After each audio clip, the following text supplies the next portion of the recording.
With your complete forecast, here's KATC Chief Meteorologist Rob Perillo.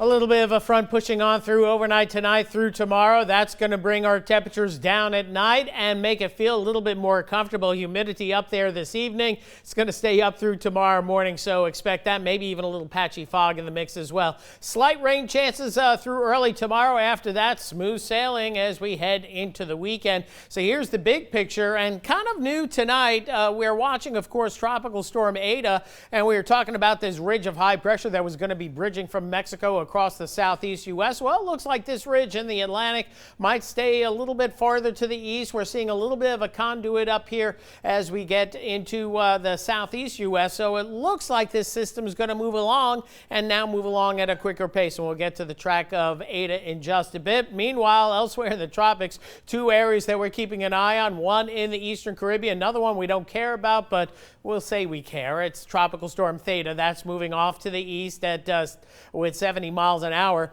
winds. And then we have this disturbance that has an 80% chance of developing later this weekend into the weekend, likely a tropical depression, maybe a tropical storm. If so, the next name would be Iota. And then we have Tropical Storm Ada that's intensified a little bit, even though the center of circulation on this system has been on the southwestern flank of the storm. And we see that right here. Again, all the big convection north and east of the center. But if the center gets underneath this convection or vice versa overnight tonight, this could get very close to hurricane intensity before it starts reaching higher shear as we get into the northern Gulf of Mexico and also cooler water temperatures. Tropical storm warnings now for the west coast of Florida. We had watches this afternoon, but because of the change in the track and the acceleration of the track making landfall, we think sometime late Thursday into Friday, that's why those watches have been changed to warnings. And notice the cone now much farther to the east. Yesterday we had the cone covering southeast Louisiana, so a big change in the track.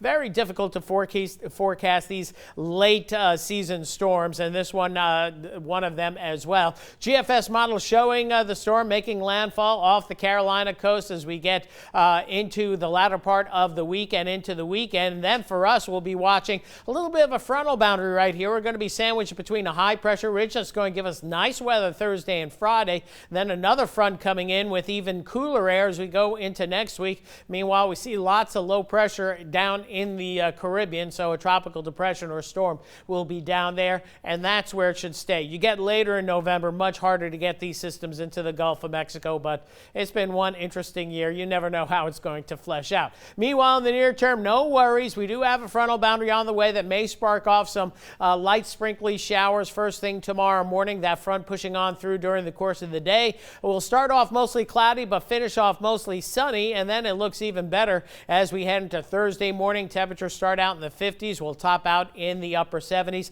Lots of sunshine as we finish the week out. So tonight, upper 60s to near 70 your low. Tomorrow, we'll get back into the lower 80s. Then tomorrow night, that's when it's going to start to feel better. Mid to upper 50s. We'll go 58 in Lafayette. This is the graph model. It runs a little hot, but we're getting used to it, and it's being fine-tuned. And this is going to be the model of the year going into 2021 for sure. Upper 70s your high on Thursday, and then as we get into Friday morning, even better, low to mid 50s, so some nice cool weather coming up at night. So balmy tonight, though, an isolated shower possible, mainly toward daybreak, and maybe a shower or two first thing in the morning with a mostly cloudy start and probably a mostly sunny finish. 81 the high. Nice breeze out of the north, bringing in lower humidity. Looks good for Thursday and Friday, and then as we head into the weekend, another front on the way Sunday. Good looking weekend overall, mostly sunny Saturday, some clouds Sunday, then nice and cool as we go into next week with highs in the 70s and lows getting back down into the 40s. That sounds more like it, Rob. Okay, All there right. we go. Thanks, Rob.